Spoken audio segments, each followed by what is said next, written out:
ইসলাম বিদ্বেষ কি আসলে? এটাকে কি বলে? আমাদের আমাদের ইসলামিক টার্মে এটাকে কি বলে? কুফর বলে। এই কথাটা আমরা জোরে বলতে পারতেছি না। আমরা বলতে হবে যে আপনি কুফর, আপনি যেটা বলছেন এটা কুফর, এই কথাটা আমাকে মুখের উপর বলতে পারতে হবে। আমরা বিভিন্ন জায়গায় কমেন্টে এই সব জায়গায় ওদের বলে বসি যে আপনি ইসলামোফোবিক, আপনি ইসলাম বিদ্বেষী, ইসলাম বিরোধী। What is this? আমি কেন বলতে পারতেছি না যে আপনার কথা কাফের মতো শোনা যাচ্ছে? What you are uttering is কুফর। কেন আমরা বলতে পারতেছি না যে আপনি যেটা বলতেছেন এটা মুনাফিকি, এটা নিফাক, ইসলাম বিদ্বেষের শেকড়? তার আগে আমি একটু দুটো কথা বলতে চাই। এক নম্বর হচ্ছে জাকারিয়া মাসুদের আলোচনার রেশ ধরে একটু কথা বলতে চাই যে সাহিত্যে যে ইসলাম বিদ্বেষ, এটার প্রতিকার কি? এটার প্রতিকার হচ্ছে আমাদেরকে সাহিত্য করতে হবে, ঠিক আছে না? ঠিক যেভাবে যেই প্রক্রিয়ায় মুসলমানকে, ইসলামকে বাংলা সাহিত্যে এতকাল পচানো হয়েছে, ঠিক এইভাবেই আমাদেরকে এই ইমেজটা পুনরুদ্ধার করতে হবে। এটা বিভিন্ন জায়গায় আমি আগে বলতাম যে আসলে আমাদের সাহিত্য যখন আমরা পড়ি, দেখা যাচ্ছে যে দেখা যাচ্ছে জাফর ইকবাল তার একটা ক্যারেক্টারে রাখছে এরকম যে ভিলেন, সে ভিলেনটা তার এখানে সিজদার দাগ, ঠিক আছে না? একটা বাবা তার বাচ্চাকে খুব প্রহার করে, এই ছেলেকে খুব সুন্দর করে সে চিত্রায়ন করেছে এবং সে দেখাচ্ছে যে বাবা 5 ওয়াক্ত নামাজ পড়ে। তার মানে এই নামাজের প্রতি অটোমেটিক্যালি যখন আমি দেখবো যে খলনায়ক চরিত্রটা মানে ইসলামকে পালন করে, সুতরাং পাঠকের মনে সাবলিমিনালি যে মেসেজটা যাচ্ছে যে আসলে মুসলমান যারা প্র্যাকটিসিং মুসলমান তাদের মধ্যে কোনো না কোনো খারাপই আছে। এটা আমরা ফেসবুকেও দেখি। অধুনা মানে যে সমস্ত ফেসবুক লেখকরা খুব বেশ ভালো সাহিত্য করে তাদের মধ্যে আমরা এটা দেখি যে যারা প্র্যাকটিসিং মুসলমান তারা আসলে খারাপ, আর যারা নন প্র্যাকটিসিং মাঝে মধ্যে কাউকে দান করে, কাউকে সাদাকা করে, ঠিক আছে না, কোনো ছোট একটা বাচ্চাকে কোনো উপকার করলো, এই সমস্ত রেসারত দাদারা তারা বেশি ভালো। আমরা এগুলো দেখতে পাই, তাই না? যে প্র্যাকটিসিংরা খুব খারাপ, প্র্যাকটিসিংদের মধ্যে বহু ধরনের হিপোক্রেসি আছে, কিন্তু যারা নন প্র্যাকটিসিং এরাই আল্লাহর কাছে কবুল হয়ে যাবে, এরকম একটা ভাইব তৈরি করা হয়। এটাও এক ধরনের ইসলাম বিদ্বেষ।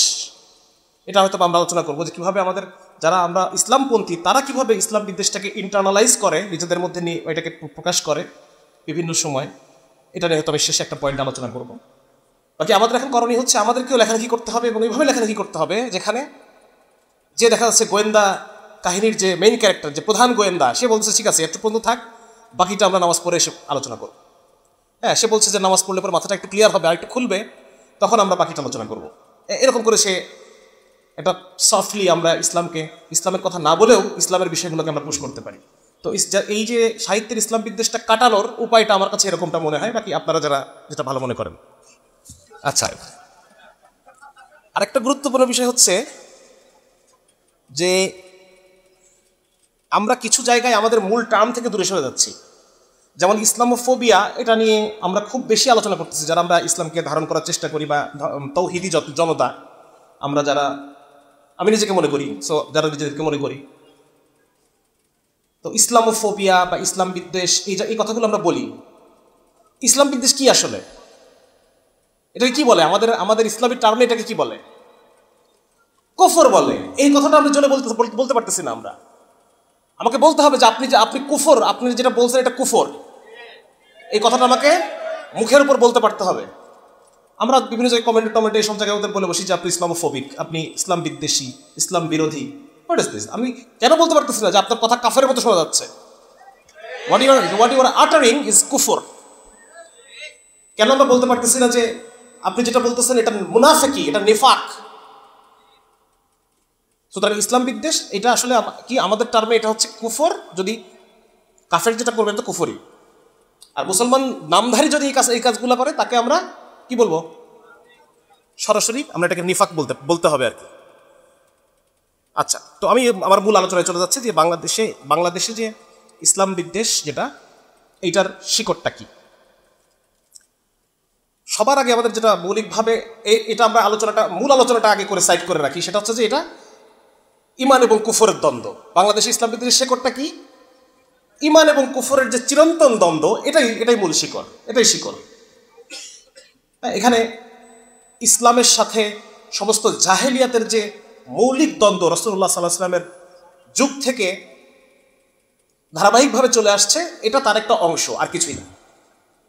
এখন এইটার বিভিন্ন কার্যকারণগুলো থাকতে পারে, হয়তো অন্যান্য ল্যান্ডে যে বিষয়গুলো মাধ্যমে প্রকাশ পায় নাই, আমাদের এখানে সেই বিষয়গুলোর মাধ্যমে প্রকাশ পাচ্ছে, সেগুলো নিয়ে আমরা আলোচনা করব।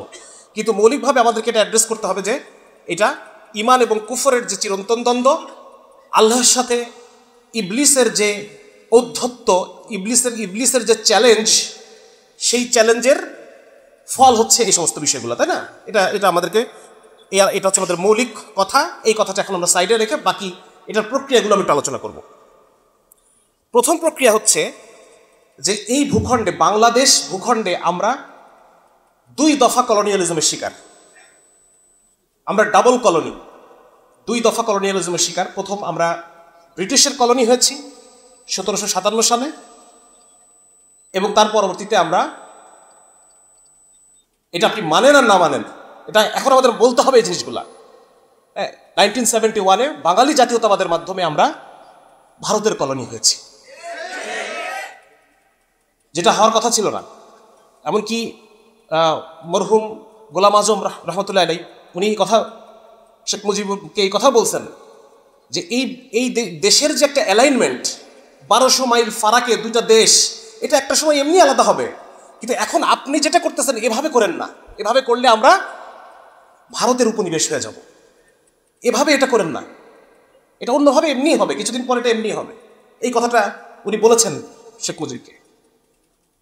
তার মানে বোঝা যাচ্ছে যে আমরা 2 দফা কলোনিয়ালিজমের শিকার। প্রথম colony, we are colonized by the Britishers, এবং এরপরে আমরা we are colonized by the Indians.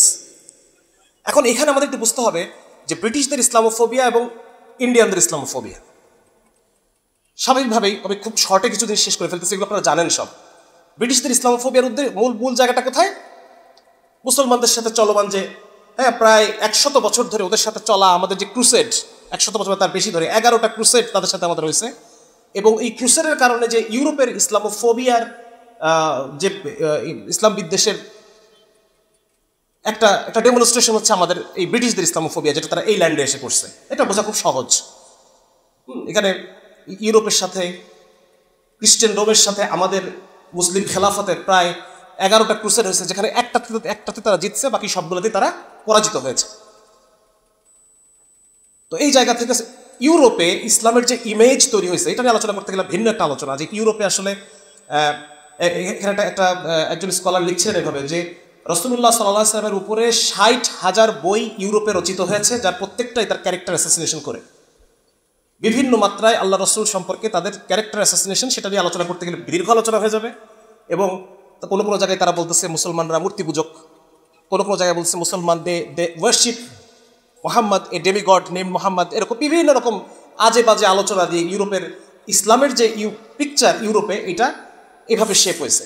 পরবর্তীতে যারা প্রাচ্যবিদ আসছে, কেউ একটু নমনীয় হওয়ার চেষ্টা করেছে, কেউ বলছে যে না, এভাবে অ্যাটাক করে আসলে আমরা মুসলমানদেরকে নষ্ট করতে পারবো না, আমাদেরকে আরেকটু কী হতে হবে, আরেকটু সুগার কোটিং করতে হবে। আরেকটু সুগার কোটিং করে আমরা এটাও বলবো যে হ্যাঁ, মোহাম্মদ একটা ভালো মানুষ ছিলেন, কিন্তু তিনি ডেলিউশনাল ছিলেন। কি ছিলেন? নিজেকে নবী মনে করতেন। মানে এইভাবে বিভিন্ন রকমভাবে তারা একটু সুগার কোটিং করে এই প্রোপাগান্ডাগুলো চালিয়ে গেছে। এবং আধুনিক কালের যারা প্রাচ্যবিদ, তারা তো এই কথা বলে যে বিভিন্ন ক্যারেক্টারগুলো, এগুলো মিথ, এমনকি রাসূলুল্লাহ সাল্লাল্লাহু আলাইহি ওয়াসাল্লাম নাকি মিথ, তার কোনো আসল অস্তিত্ব ছিল না। এবং এটার খণ্ডন আবার যারা প্রাচ্যবিদ তারাই করছে, এটা আমাদের করতে হয় নাই। তারা নিজেরাই বলতেছে যে না, উনি Islam is revealed in full light of history, ইতিহাসের মানে পূর্ণ আলোর মধ্যে ইসলাম বিকশিত, এখানে মিথ বলে কোনো কিছু নাই। ইসলামের প্রত্যেক ব্যক্তি তারা ইতিহাসের মানে এই জমিনের বুকে তারা হেঁটেছেন, এই পৃথিবীর বুকে তারা অস্তিত্বশীল ছিলেন।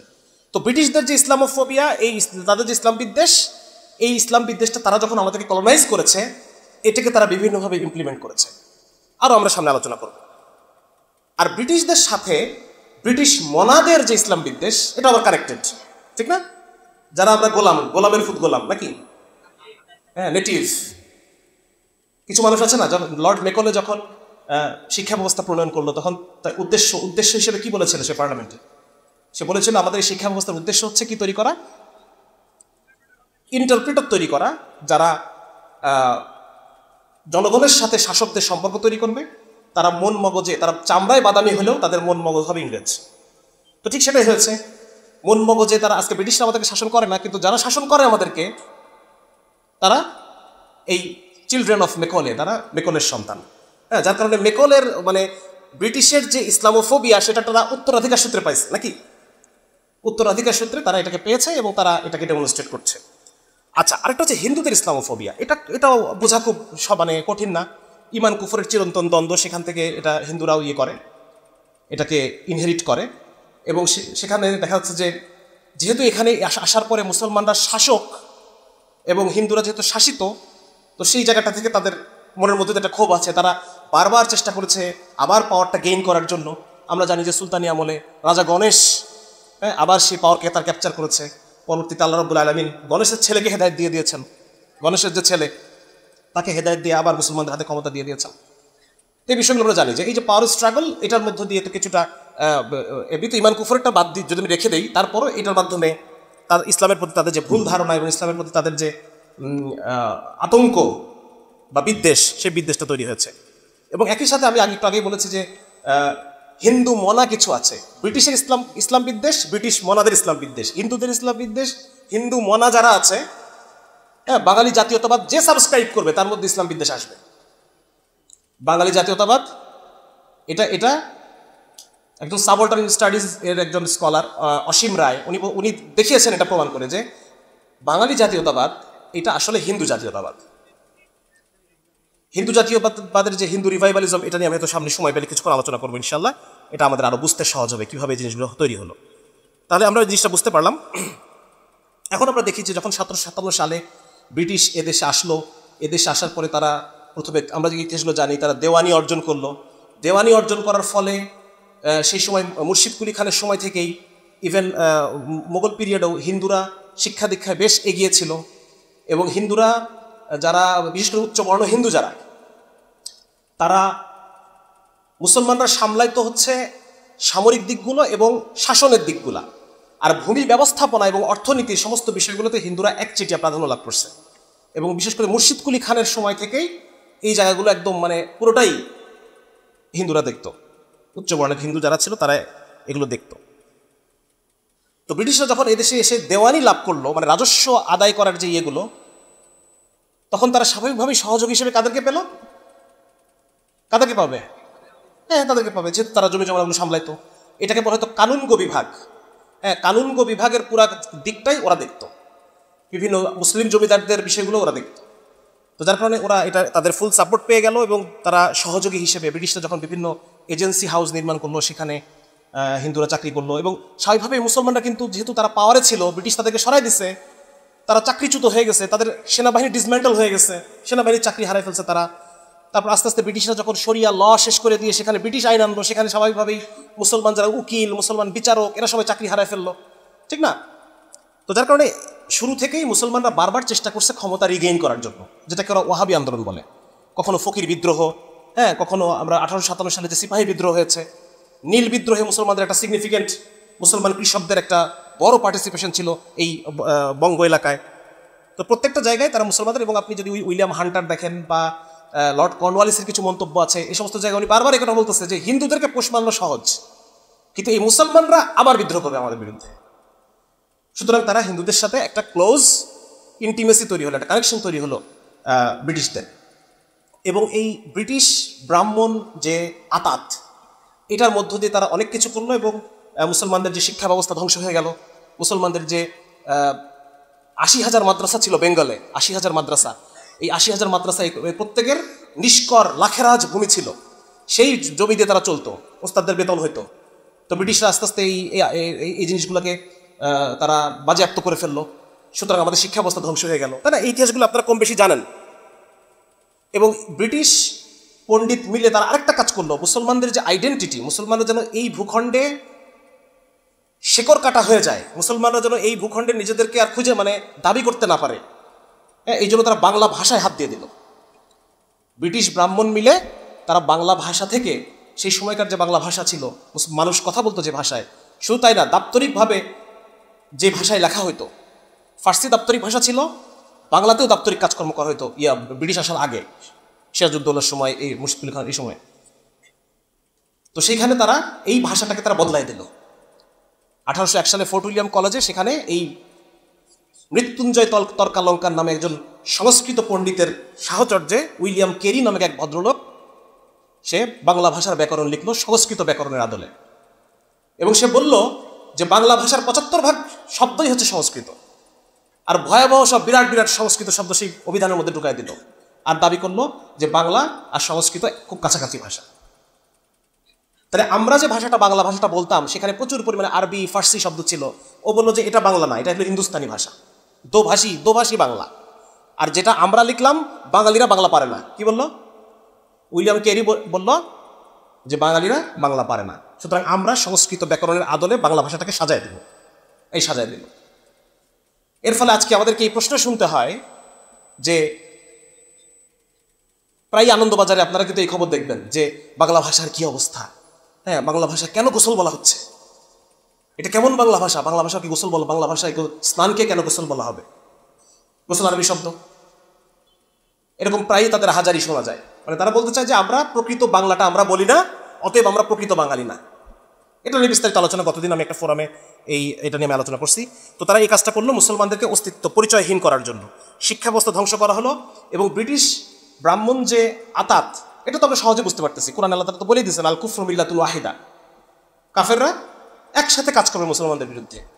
সুতরাং ইসলাম বিদ্বেষের এই এলাকায় ইসলাম বিদ্বেষের শেকড় এটা বোঝা খুব কঠিন কিছু না, এখান থেকেই আসছে। এবং এখনও মুসলিম ল্যান্ডে ইসলাম বিদ্বেষ, যে একটা আলাদা আলোচনা, এখন একাডেমিতে বেশ কিছু আর্টিকেল এরকম আছে যে মুসলিম ল্যান্ডে কেন ইসলাম বিদ্বেষ থাকবে, এটা নিয়ে কিছু আলোচনা আছে। তো বাংলাদেশে যে পরিমাণ ইসলাম বিদ্বেষ, মুসলিম ল্যান্ডে ইসলাম বিদ্বেষ, ব্যাপারটা বুঝতে পারতেছেন আপনারা?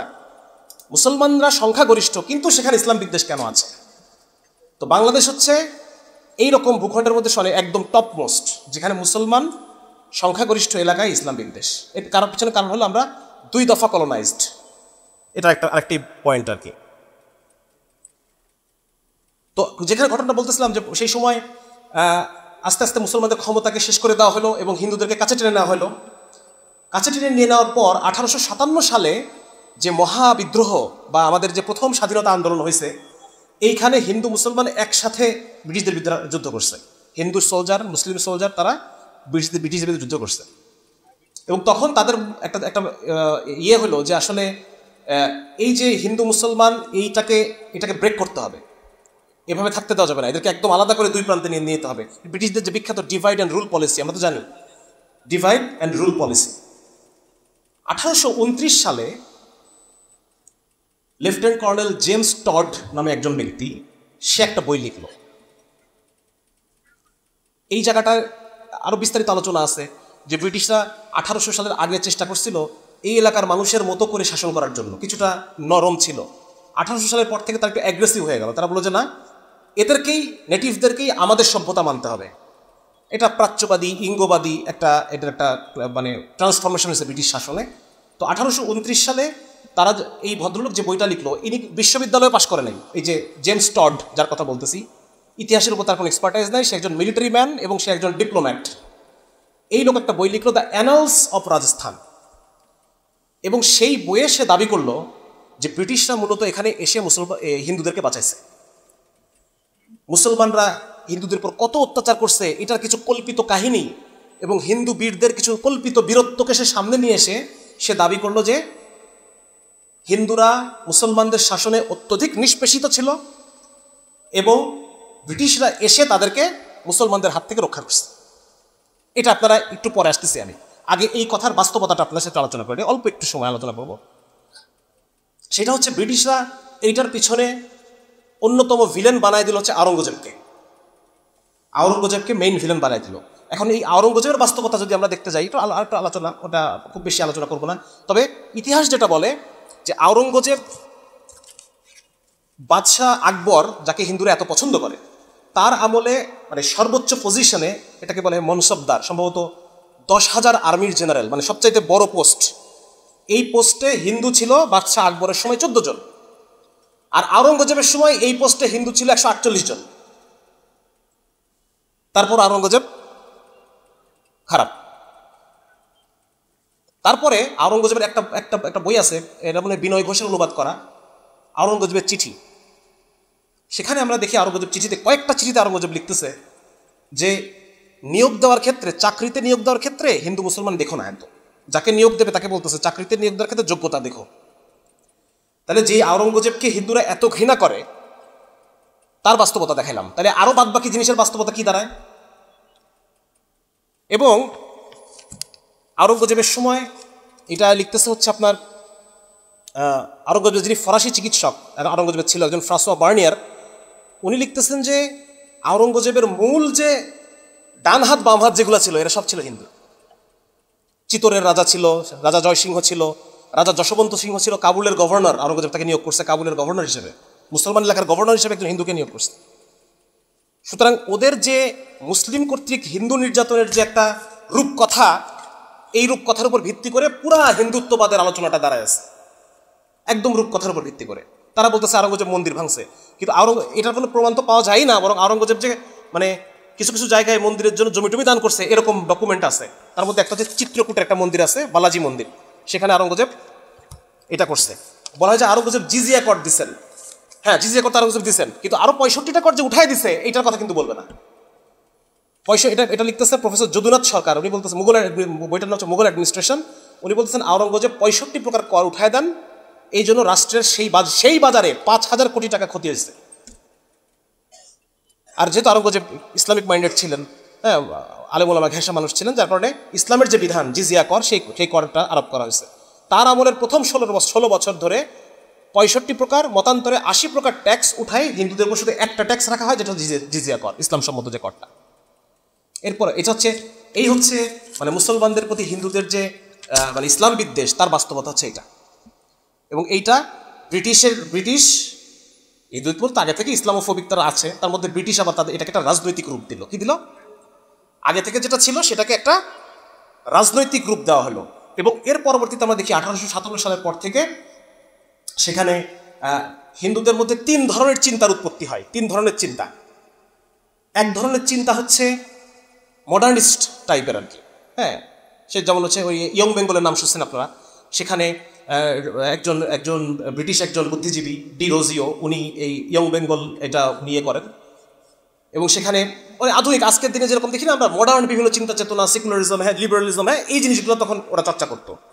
এটা ছিল একটা দৃষ্টিভঙ্গি। 2 নম্বর আরেকটা দৃষ্টিভঙ্গি ছিল রিফর্মিস্ট, যেমন রামমোহন রায়, হ্যাঁ এনারা চাচ্ছিলেন যে হিন্দুদের মধ্যে একটা সংস্কার হোক।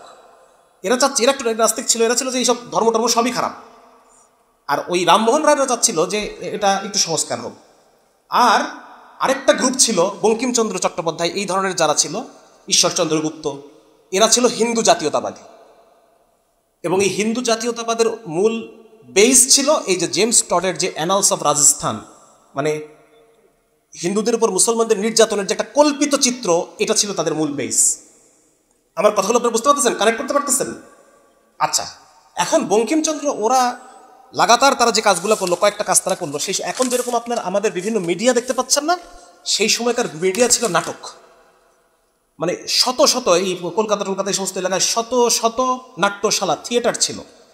এই থিয়েটারের মধ্য দিয়ে তাদের এগুলো প্রিচ করা হয়। 1 নম্বর ছিল পত্রপত্রিকা, 3টা ছিল তাদের মেইন মিডিয়া, একটা হচ্ছে নাটক, 2 নম্বর হচ্ছে পত্রপত্রিকা, এবং 3 নম্বর ছিল নাটকের মধ্যে আর হচ্ছে তারা বিভিন্ন সভা তৈরি করতো। আজকে যখন আমরা ফেসবুক গ্রুপ তৈরি করি, সেই সময় তারা প্রচুর সভা, মানে হাজারে হাজারে সভা মানে তো বুঝতেছেন এই পাঠচক্র টাইপ, বা দেখা যাচ্ছে যে একসাথে বসে বিভিন্ন ধরনের সভা, এই association, land owners association, Indian association, Tattwabodhini সভা, এই বংচং সভা, বিভিন্ন রকম সভা টভা, হাজারে হাজারে সভা। তো এই 3টা জিনিসের মধ্যে শুধু একটাই আলোচনা, সেটা হচ্ছে মুসলমানরা খারাপ। বঙ্কিমচন্দ্র একটার পর একটা ঐতিহাসিক নাটক লিখতেছে, আর সেটার মধ্যে মুসলমানদেরকে ব্যাশিং করতেছে, কখনো জবন বলতেছে, এই মানে বিভিন্ন রকম খারাপ যত ধরনের অভিধা আছে সেগুলোতে তারা মুসলমানদেরকে অ্যাড্রেস করতেছে। এর মাধ্যমে হিন্দু জাতীয়তাবাদ তৈরি হলো। এবং তখন হয়েছে কি, এতদিন পর্যন্ত তো ব্রিটিশদের সাথে উচ্চ বর্ণের হিন্দুদের একটা হানিমুন চলতেছে, তাই না? আমরা দেখতে পেলাম একটা হানিমুন চলতেছে। তো পরবর্তীতে যখন মুসলমানরা সংগঠিত হওয়া শুরু করলো, হ্যাঁ কংগ্রেস তৈরি হলো, কংগ্রেসের মধ্যে মুসলমানরা বঞ্চিত ফিল করলো, তারা আলাদা হয়ে কিছু একটা করার চেষ্টা করতেছে। বঙ্গভঙ্গ হলো 1905 সালে। এরপরে তাদের সাথে ব্রিটিশের যে হানিমুন ছিল এতদিন, এই হানিমুনটা ভেঙে গেল।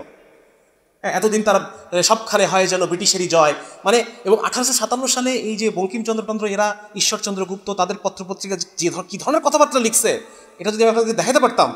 আপনারা যদি পড়েন ওই যে বইটা যদি পড়েন, চেপে রাখা ইতিহাস, গোলাম মুর্শিদ নাকি গোলাম মুর্তজা সাহেবের, হ্যাঁ এই বইটার মধ্যে আপনারা বেশ ভালো কিছু ইনফরমেশন পাবেন। কলকাতা কেন্দ্রিক বুদ্ধিজীবী এম আখতার মুকুল, ওনার বইয়ের মধ্যে কিছু ভালো ভালো ইনফরমেশন আছে। এছাড়াও ডক্টর মোহাম্মদ আজমের একটা বই আছে বাংলা ভাষার উপনিবেশায়ন, এটা আপনারা পড়তে পারেন, এখানে কিছু জিনিস আছে।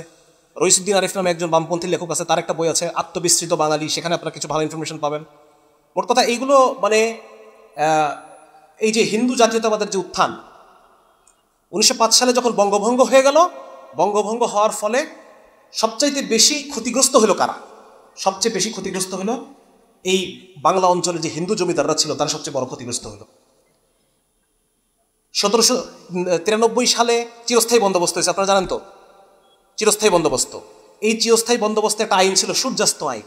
সূর্যাস্ত আইনের মধ্য দিয়ে যত ঐতিহ্যবাহী মুসলমান জমিদার পরিবার ছিল এরা সব নিঃস্ব হয়ে গেল, নিঃস্ব হয়ে গেল।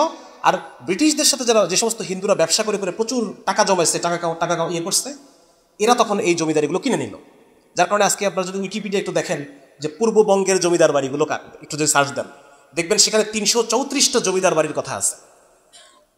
বাংলাদেশে পূর্ববঙ্গে 334টা জমিদারির কথা আছে, সেখানে তার মধ্যে মাত্র 34 জন হচ্ছে মুসলমান। তার মানে 90% জমিদারি ছিল হিন্দু, এবং এই এলাকার পপুলেশন 80% ছিল মুসলমান। তো এই হচ্ছে অবস্থা। তো যাই হোক, এখানে পরে তো যখন বঙ্গভঙ্গ হওয়ার পরে হানিমুনটা ভেঙে গেল। হানিমুনটা ভেঙে যাওয়ার পর এখন হিন্দুরা কী হয়ে গেল? সশস্ত্র হয়ে গেল। সশস্ত্র হয়ে তারা, আপনারা অনেককে সেলিব্রেট করেন, কি মানে ক্ষুদিরাম, সূর্য সেন, প্রীতিলতা। এই যে কিছুদিন আগে যে আমাদের 24-এর অভ্যুত্থান হলো, আমি অনেক মাদ্রাসা পুরোকে দেখছি যে এদেরকে সেলিব্রেট করতেছে, মানে একটা নাম হইলেই হয় নাকি? আসলে ব্যাকগ্রাউন্ড কি, এরা কেন লড়াই করছে এগুলো জানার দরকার নেই। এরা লড়াই করছে বঙ্গভঙ্গের জন্য। বাংলা যখন ভাগ হয়ে গেল, বাংলা এক প্রদেশ, পশ্চিমবঙ্গ আরেক প্রদেশ, বাংলার আসাম মিলে আরেক প্রদেশ, সবচেয়ে ক্ষতিগ্রস্ত হয়েছে যে যারা জমিদার ছিল এতদিন, হিন্দু যে জমিদাররা, যারা এখান থেকে খাজনা উঠাইতো, থাকতো কলকাতা। একজনের নাম বলেন, দেখতে পারেন নাকি? আচ্ছা ঠিক আছে, আচ্ছা ঠিক আছে, থাকতো কলকাতা, এখানে আসতো খাজনা উঠাইতে নাকি? সবাই এরকম, মোরাললেস সবাই এরকম। তো তখন তারা দেখতেছে আমার তো এখন জমিদারি এক পাশে, আমি এক পাশে, হ্যাঁ, এখন আমাকে ওই পাশে একটা কর্মচারী রাখতে হবে, একটা সেট আপ রাখতে হবে খাজনা উঠানোর জন্য, এখানে একটা সেট আপ থাকতে হবে। এটা বিরাট একটা হ্যাপা, মানে একটা প্যারা ওদের জন্য।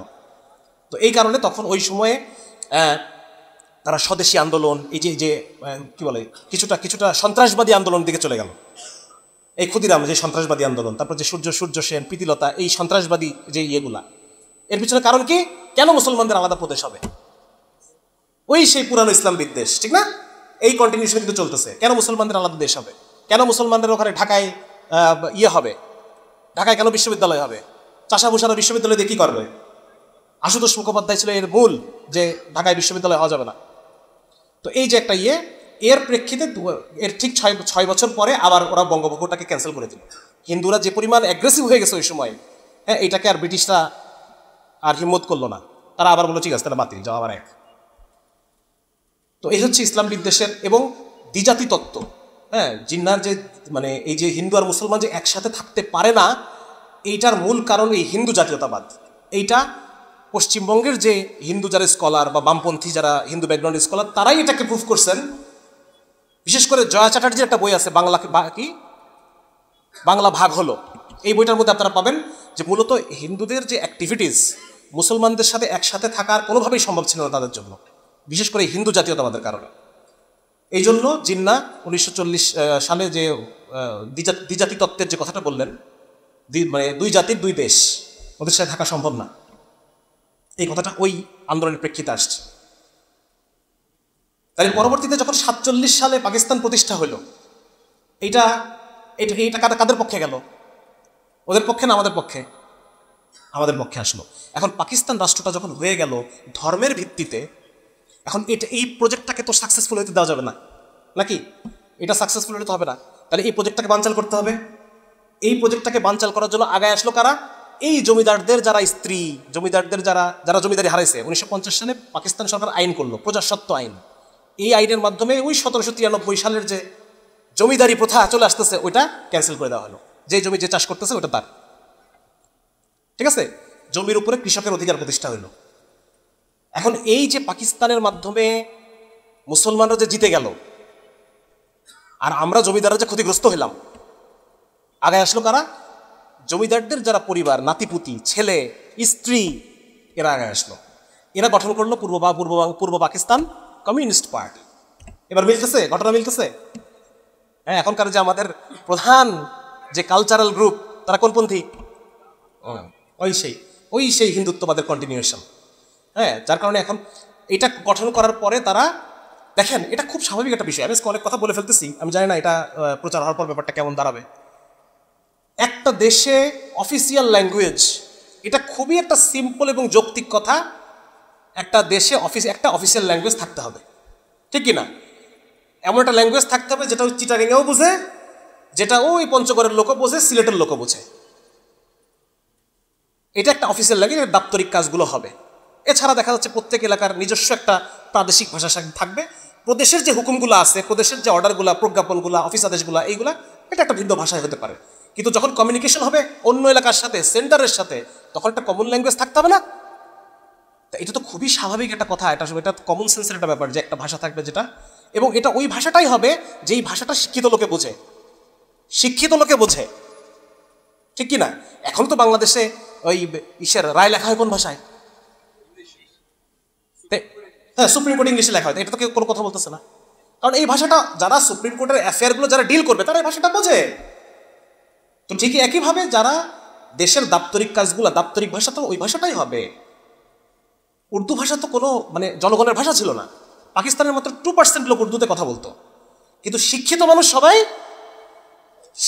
সবাই ভাষাটা পারতো, জানতো। তো এই যৌক্তিক একটা পদক্ষেপ, এবং ওই যে মুহূর্তে রাষ্ট্রভাষা বাংলা চাই আন্দোলন হচ্ছে, ওই সময় অলরেডি বাংলা অঞ্চলের প্রাদেশিক ভাষা বাংলা হয়ে আছে, অলরেডি বাংলাদেশের প্রাদেশিক ভাষা বাংলা। তাহলে আন্দোলনটা কি করতেছো তুমি? এবং বাংলা রাষ্ট্রভাষা হওয়ার ফলে যে প্রবলেমটা হয়েছে, পাকিস্তানি যারা অফিসার ওই বেলুচিস্তানের, সিন্ধুর, উত্তর সীমান্ত প্রদেশ, এই সমস্ত এলাকা, ওদেরকে অফিসিয়াল আদেশে বাংলা শিখতে হয়েছে। তা এটা একটা এক্সট্রা খরচ হচ্ছে না দেশের? আমার কথা বুঝতেছেন আপনারা?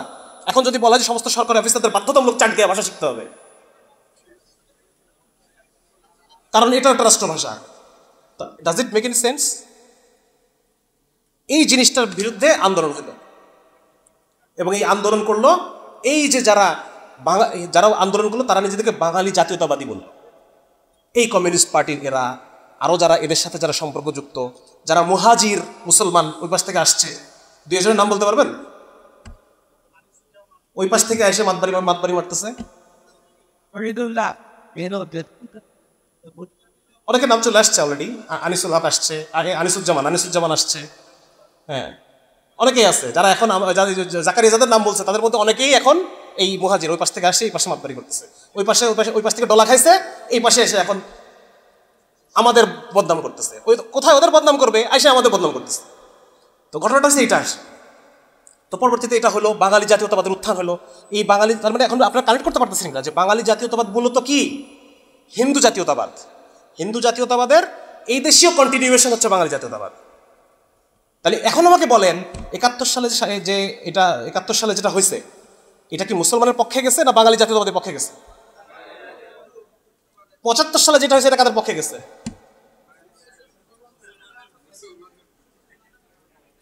এই তো, এখন ইতিহাস বোঝা খুব সহজ, জানতে পারলে ইতিহাস বোঝা খুব সহজ।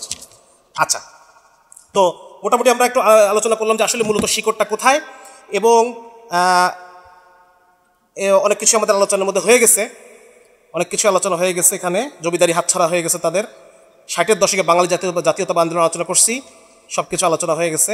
সুতরাং দেখেন, যদি কেউ বাঙালি জাতীয়তাবাদকে সাবস্ক্রাইব করে, বাই ডিফল্ট সে মুসলিম পরিচয়টাকে সে ঘৃণা করবে।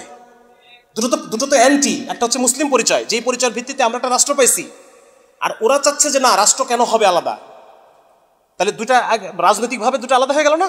সুতরাং বোঝা যাচ্ছে যে যদি কেউ এই বাঙালি জাতীয়তাবাদ, মুক্তিযুদ্ধের চেতনা, বাঙালি জাতীয়তাবাদের সফলতা, মুক্তিযুদ্ধের চেতনা, এর সাথে অ্যাসোসিয়েটেড অন্যান্য যে বিষয়গুলো আছে, হ্যাঁ, ভাষা আন্দোলনের চেতনা, তার সাথে অ্যাসোসিয়েটেড বাঙালি জাতীয়তাবাদের যত এলিমেন্টসগুলো আছে, বাঙালি জাতীয়তাবাদের এলিমেন্টস কী কী আছে? প্রথম হচ্ছে রবীন্দ্র চর্চা, ঠিক না? পহেলা বৈশাখ, 16 আনা বাঙালি আনা, মঙ্গল শোভাযাত্রা, এই যে কি বলে বাঙালি কালচারের নামে যা যা চলতেছে, এই নাচ টাচ, এই সেই গান টান যত কিছু আছে, এই জিনিসগুলো যে সাবস্ক্রাইব করবে তার মধ্যে কোনো না কোনো মাত্রায় কি থাকবে? ইসলাম বিদ্বেষ থাকবে, মুসলমান বিদ্বেষ থাকবে, মুসলমান পরিচয়টাকে সে ঘৃণা করবে, মুসলমানদের যে রাষ্ট্র চিন্তা এটাকে সে ঘৃণা করবে। মুসলমানদের কেন আলাদা রাষ্ট্র হবে? মুসলমানরা কেন কথা বলে? মুসলমানরা কেন দাড়ি টুপি সহকারে পাবলিক প্লেসে আসবে? কেন মুসলমান ভার্সিটিগুলো নেকাবে ভর্তি হয়ে যাবে? কেন হুজুররা ওই বটতলায় হে হে বটবৃক্ষ ক্ষমা করো, মুসলমানরা আমরা তোমাকে দখলে রাখতে পারলাম না, বটবৃক্ষ আমাদেরকে ক্ষমা করে দাও, আমাদের ভুল হচ্ছে, আমাদের ক্ষমা করো। আচ্ছা, এখন দেখেন, আরেকটা মজার জিনিস হচ্ছে অসাম্প্রদায়িকতা। এই যে বাঙালি জাতীয়তাবাদের দাবি হচ্ছে অসাম্প্রদায়িকতা, তারা বলতেছে যে তোমাদেরকে অসাম্প্রদায়িক হতে হবে। কেন? তোর দেশে কি হচ্ছে? কেন অসাম্প্রদায়িকতার সমস্ত দায় আমাদের? বলেন। এই যে শামসুন্নাহার হলে আমরা দেখলাম, কি দেখলাম? আমিও গরুর গোশত খাবো, সে মাইন্ড করে বসে আছে। তাহলে অসাম্প্রদায়িকতার দায় কি শুধু আমার? তোমার কোনো দায় নেই? কোথায় সে দায়? তাদের কোনো দায় নেই। হ্যাঁ, সুতরাং এই দেখেন এই জিনিসগুলা।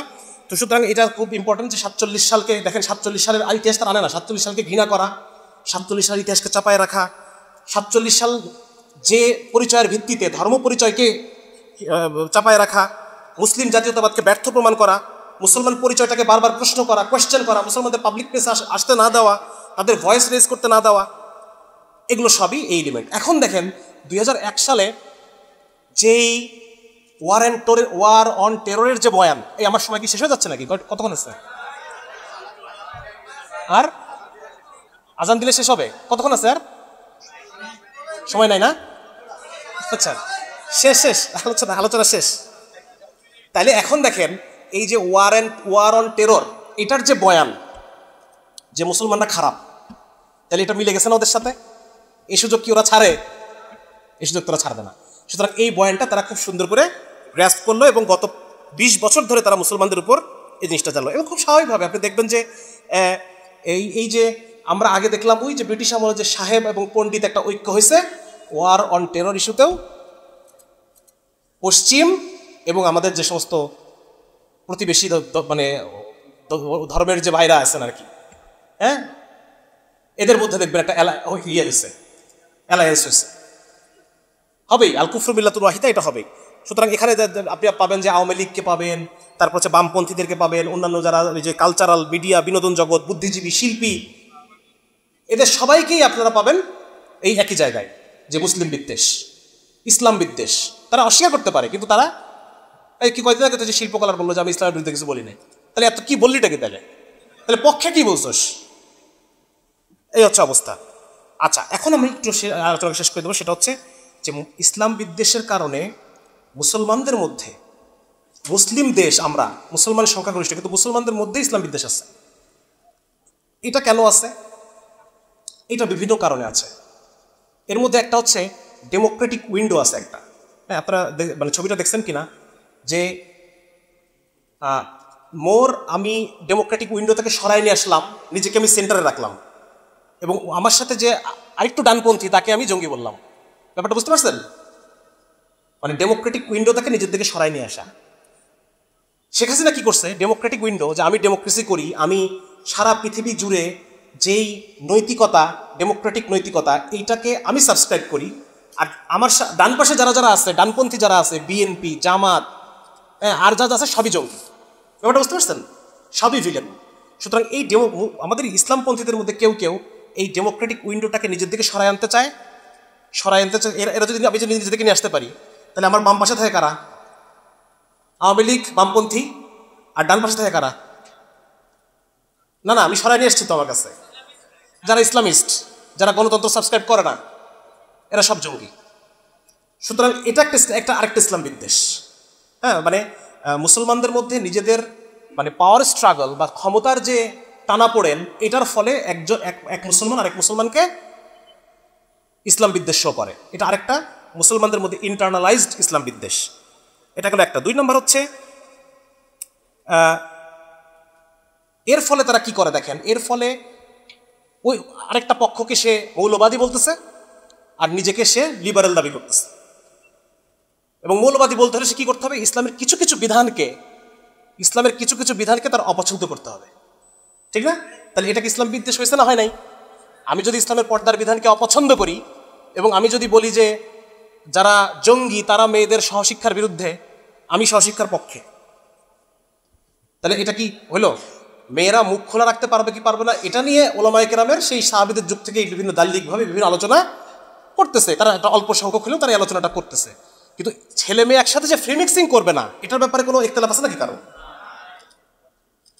তাহলে এই যে সে ইসলামের বিভিন্ন প্রতিষ্ঠিত বিধানকে, জিহাদের মতো, তারপর হচ্ছে এই যে পর্দার বিধানের মতো আরও অন্যান্য প্রতিষ্ঠিত বিধানকে, যেগুলো পৃথিবীর যে বৈশ্বিক ওয়ার্ল্ড অর্ডারের যে নৈতিকতা সেটার সাথে অ্যালাইন করে না, সেইগুলোকে সে ঘৃণা করতেছে, সেইগুলোর প্রতি বিদ্বেষ পোষণ করতেছে, এবং যারা এটাকে অ্যাডভোকেট করে তাদেরকে সে জঙ্গি বলে ট্যাগ দিচ্ছে, যাদেরকে সে উগ্রবাদী, মৌলবাদী এগুলো বলে ট্যাগ দিচ্ছে। তো এটা আরেকটা সমস্যা আমাদের মধ্যে। হ্যাঁ, মডার্নিজমকে আঁকড়ে ধরে আদি যে ইসলাম, রাসূলুল্লাহ সাল্লাল্লাহু আলাইহি ওয়াসাল্লামের যে ইসলাম, সেই ইসলামটাকে তারা খারিজ করতেছে। এছাড়াও দেখবেন যে যারা মানে ঠিক একইভাবে মনে করেন যে মুসলমানদের বিরুদ্ধে যে ক্রুসেডের যে কন্টিনিউয়েশন, একটা সময় তো ছিল অস্ত্রের ক্রুসেড, এখন বুদ্ধিবৃত্তিক ক্রুসেড, রাইট?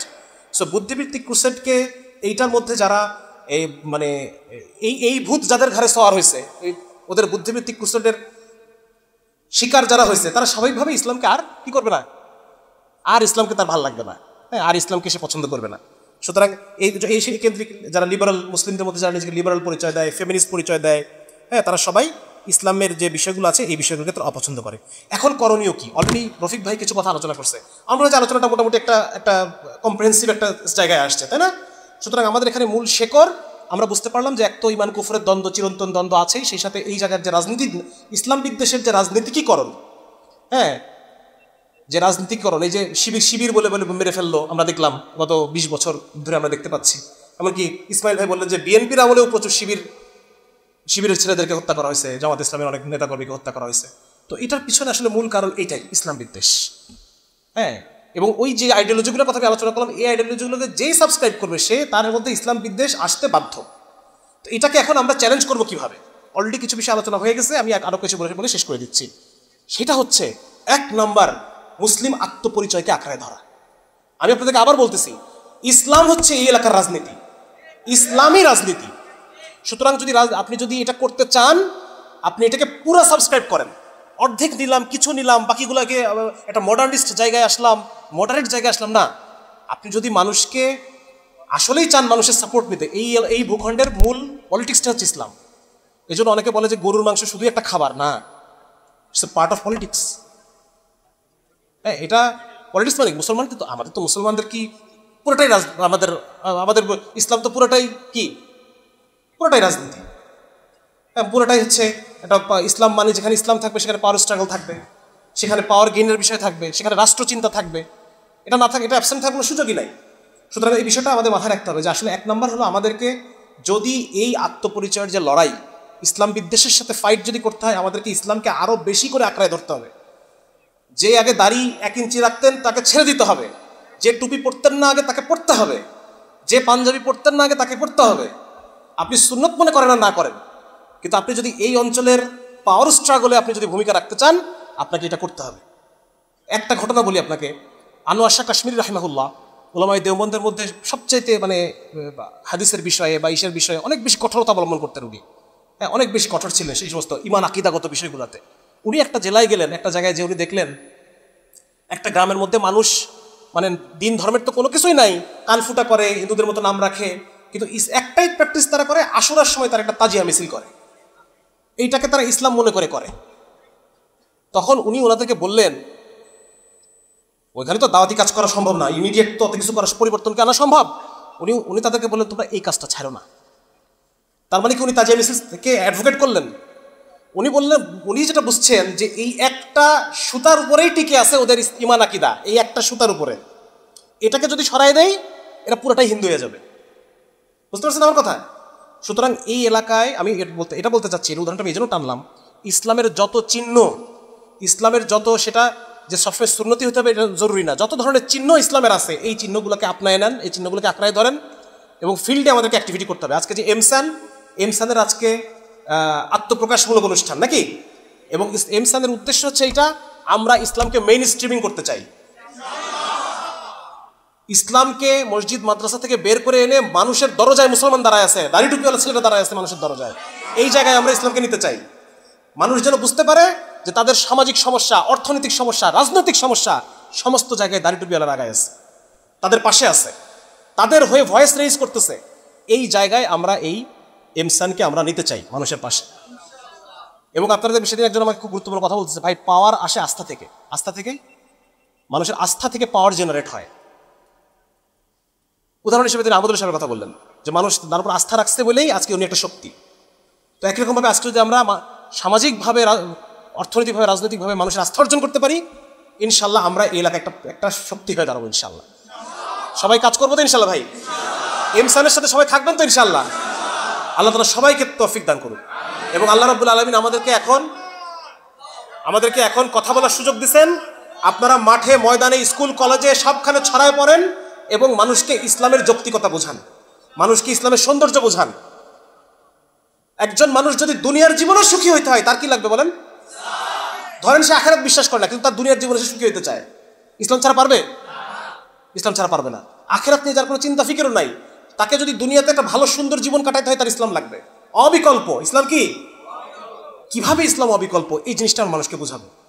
আলহামদুলিল্লাহ, আল্লাহ তাআলা যে জেনারেশন আমাদেরকে জেনজি দিচ্ছেন, এদেরকে একটা জিনিস বোঝালে পরে বোঝে, এরা বুঝতে চাচ্ছে, এরা জানতে চাচ্ছে, এরা মানুষের দুঃখ কষ্ট বিমোচন ইসলাম কিভাবে করে, এটা যদি আপনি বুঝাতে পারেন, পরিবেশকে রক্ষা করে কিভাবে ইসলাম করে, এটা যদি বুঝাতে পারেন, হ্যাঁ, একজন নারীকে পুঁজিবাদের হাত থেকে উদ্ধার করে তাকে কিভাবে সুন্দর জীবন, ফিতরাতি জীবন ইসলাম দেয়, এটা যদি আপনি বুঝাতে পারেন, সে ইসলামকে সে নিবে, সে সাবস্ক্রাইব করবে ইসলামকে। তাহলে আমরা সবাই কাজ করবো তো ভাই ইনশাল্লাহ? বসে থাকার সুযোগ নাই, আমাদের কাজ করতে হবে। আল্লাহ তাআলা আমাদের সবাইকে তৌফিক দান করুন। আসসালামু আলাইকুম ওয়া রাহমাতুল্লাহি ওয়া বারাকাতুহু।